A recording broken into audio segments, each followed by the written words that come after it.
Assalamu warahmatullahi wabarakatuh. Sit down, please. Good morning, dear students. Good morning. How are you all? I'm also fine by the grace of Almighty Allah. Dear students, today we are going to take another important class. আজকে আমরা শিখব subject, object এবং complement. Subject object সম্পর্কে তোমাদের ধারণা থাকলেও complement সম্পর্কে তোমাদের ধারণা একেবারে কম বা অনেকের ধারণা নেই। তো আজকের ক্লাস থেকে আমরা সাবজেক্ট, অবজেক্ট এবং কমপ্লিমেন্ট নিয়ে বিস্তারিত আলোচনা করব এবং আশা করি এই ক্লাস থেকে তোমার ধারণা পরিষ্কার হয়ে যাবে। So are you ready for the class? Yes. Okay, thank you very much. Let's get started.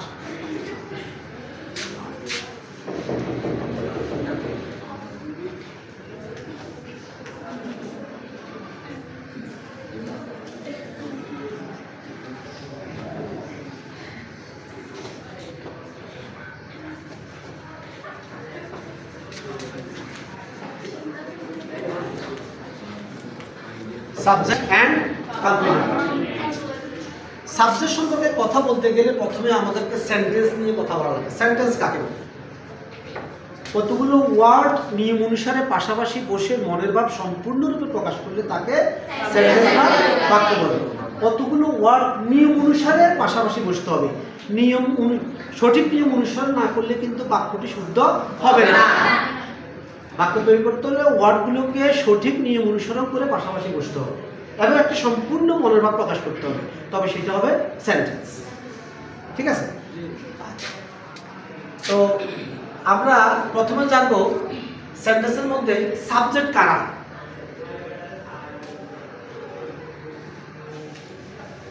যে বা যারা কাজ সম্পূর্ণ করে বা সম্পাদন করে, যে বা যারা কাজ সম্পূর্ণ করে বা সম্পাদন করে সে তারাই হচ্ছে sentence.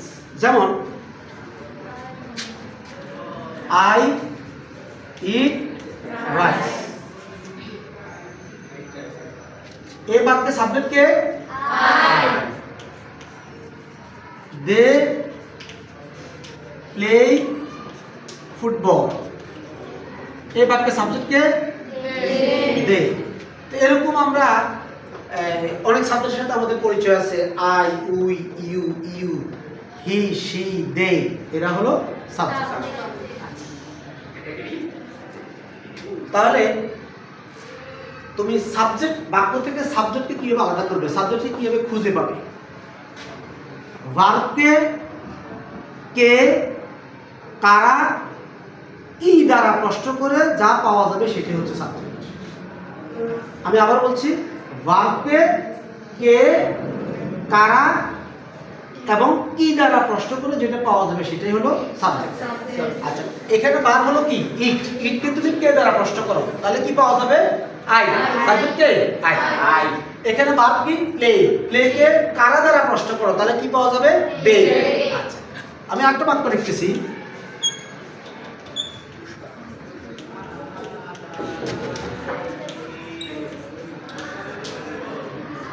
Honesty is the best policy, সততাই সর্বোৎকৃষ্ট পন্থা। Honesty is the best policy, সততাই সর্বোৎকৃষ্ট পন্থা। আচ্ছা, এখন দেখো সে যদি প্রশ্ন করি সর্বোৎকৃষ্ট পন্থা কি, উত্তর কি হবে? অনেস্টি। সর্বোৎকৃষ্ট পন্থা কি? অনেস্টি। তাহলে এই বাক্যের সাবজেক্ট কি? অনেস্টি। আচ্ছা, আরেকটা বাক্য বলি, walking is a good exercise, অথবা swimming is a good exercise, সাঁতার কাটা একটা ভালো ব্যায়াম। তাহলে ভালো ব্যায়াম কি? সাঁতার কাটা।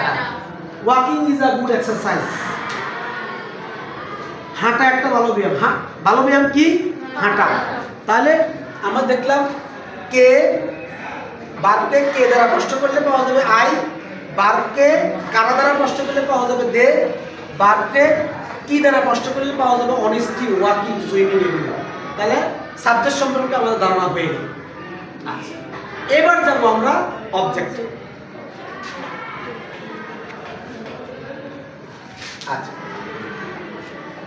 আমরা সাধারণত জানি যে ভার্বের পরে থাকে অবজেক্ট, ভার্বের পরে থাকে অবজেক্ট।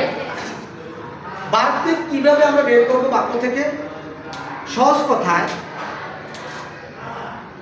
সরি, বাক্য থেকে কিভাবে আমরা অবজেক্টকে বের করব? সহজ কথায়, ভার্বকে তুমি কি ও কাকে দ্বারা প্রশ্ন করো, কি ও কাকে দ্বারা প্রশ্ন করো, কি ও কাকে দ্বারা প্রশ্ন করলে যে উত্তর পাওয়া যাবে সেটাই হলো অবজেক্ট, সেটাই হলো অবজেক্ট। যেমন দেখো,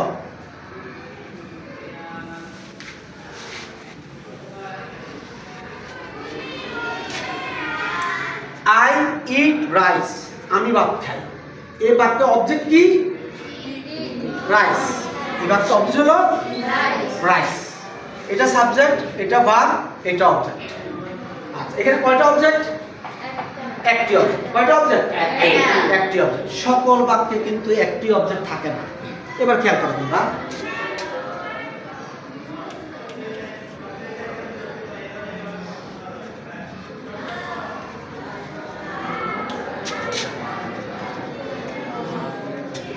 he gave me a book, সে আমাকে একটি বই দিল। he gave me a book, সে আমাকে একটি বই দিল। আচ্ছা, এখন তুমি এই গেভ হলো ভার্ব, দিল, গিভ অর্থ দেওয়া, গেভ অর্থ দিল। আচ্ছা, সে দিল। এখন তুমি গেভ ভার্বকে প্রশ্ন করো, সে কাকে দিল? উত্তর আমাকে দিল। তাহলে কাকে দ্বারা প্রশ্ন করলে অবজেক্ট পাওয়া যায়? কাকে দ্বারা প্রশ্ন করলে অবজেক্ট পাওয়া যায়। আচ্ছা, আবার প্রশ্ন করো, সে আমাকে কি দিল? কি দিল? বই দিল। আচ্ছা, তাহলে এই আরেকটা অবজেক্ট। সে কাকে দিল? আমাকে দিল। আচ্ছা, সে আমাকে কি দিল? একটি বই দিল। তাহলে এই বাক্যে কয়টা অবজেক্ট? দুইটা অবজেক্ট। তাহলে প্রথম বাক্যে আমরা দেখলাম একটি অবজেক্ট, দ্বিতীয় বাক্যে আমরা দেখলাম দুইটি অবজেক্ট। হ্যাঁ, যখন দুটি অবজেক্ট থাকে তখন ব্যক্তিবাচক অবজেক্টটা আগে বসে আর বস্তুবাচক অবজেক্টটা পরে বসে।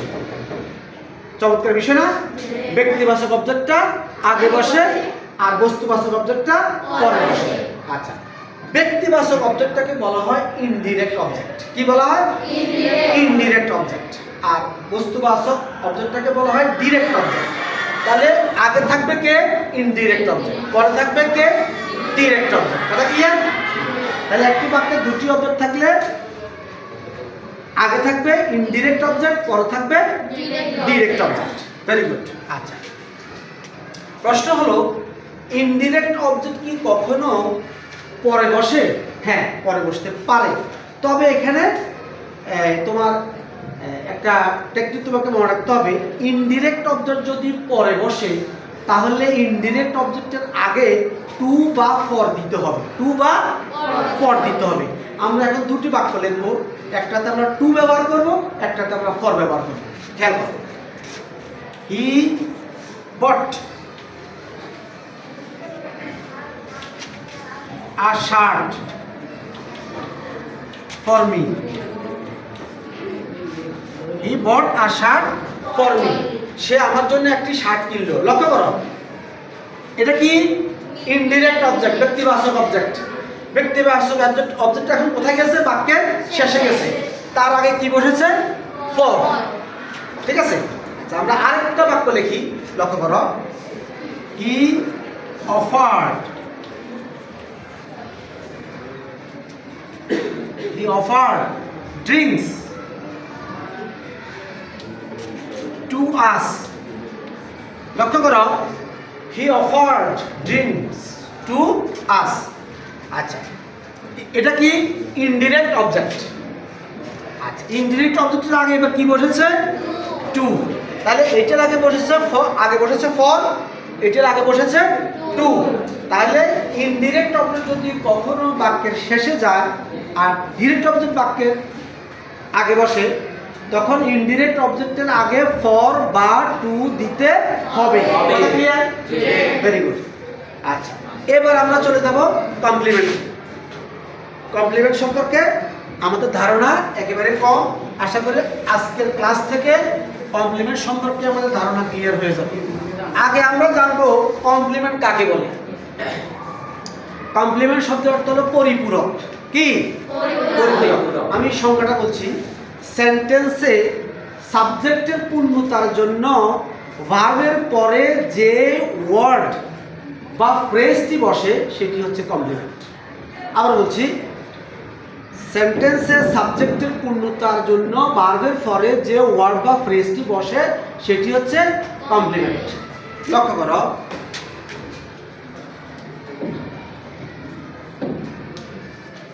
Mister Rahman is a teacher.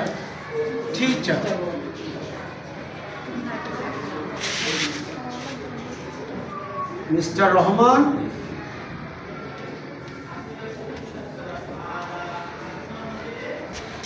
is honest.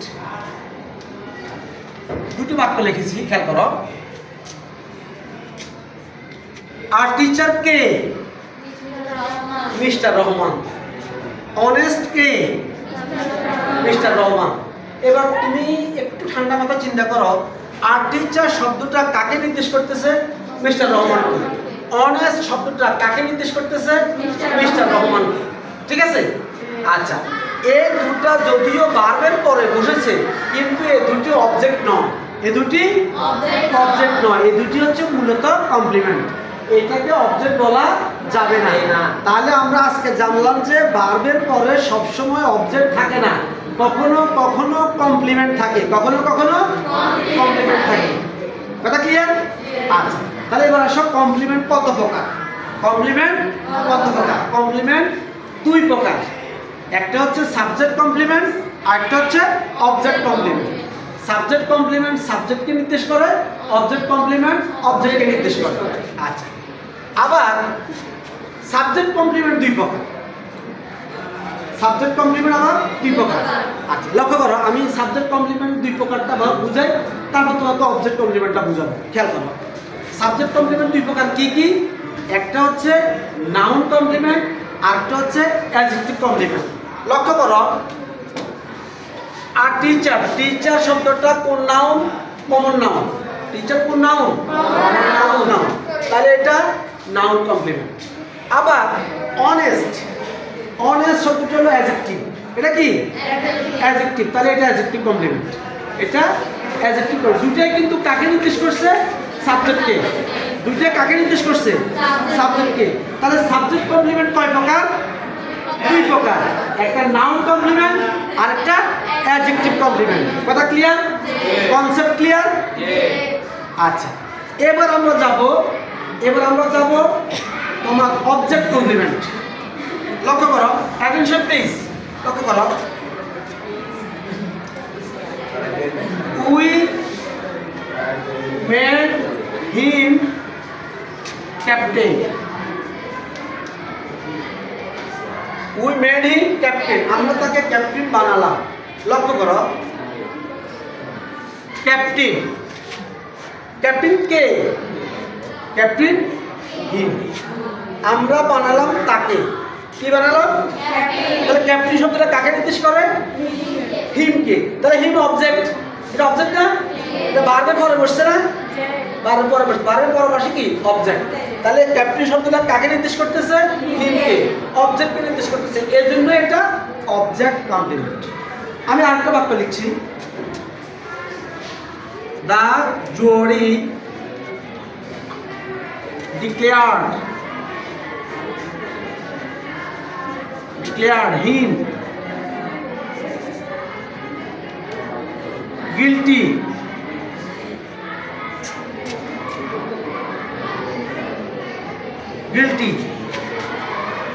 the jury declared him guilty. আচ্ছা, বিচারকবৃন্দের দল ঘোষণা করলো তাকে দোষী, অপরাধী। তাহলে অপরাধী কে? হিম। তাহলে এটা কাকে নির্দেশ করছে? অবজেক্টকে না? তাহলে এটা অবজেক্ট কমপ্লিমেন্ট। এটা কি? Object complement. তাহলে আমরা কমপ্লিমেন্টটা পরিষ্কার করে বুঝলাম। ক্লিয়ার? আচ্ছা, এখানে মনে রাখবে যে তোমার কমপ্লিমেন্টের আগে যে ভার্বটি থাকে, ওই ভার্বটি হলো লিঙ্কিং ভার্ব। ওই ভার্বটি হলো কি? Linking verb. এখন লিঙ্কিং ভার্বগুলো তোমাকে মুখস্থ রাখতে হবে, তবেই তুমি চিনবে যে পরের শব্দটি হচ্ছে কমপ্লিমেন্ট। ঠিক আছে, এখন প্রশ্ন হচ্ছে লিঙ্কিং ভার্ব কোনগুলো? বহুল প্রচলিত লিঙ্কিং ভার্বগুলো হচ্ছে am, is, are, was, were, তারপরে কে বলতে পারবে? have been, has been, তারপরে had been, তারপরে grow, তারপরে become, তারপরে হ্যাঁ বলো, feel, smell, appear, etc. এগুলো কি? সবগুলো হচ্ছে লিঙ্কিং ভার্ব। লিঙ্কিং ভার্বের পরে যে শব্দটি থাকবে সেটি হচ্ছে কমপ্লিমেন্ট। প্রিয় শিক্ষার্থীরা, আজকের এই ছোট্ট আলোচনা থেকে তোমরা সাবজেক্ট, অবজেক্ট এবং কমপ্লিমেন্ট সম্পর্কে একটা পরিষ্কার ধারণা পেলে। আমরা আগামীতে আরও চমৎকার চমৎকার টপিক নিয়ে তোমাদের সামনে হাজির হব।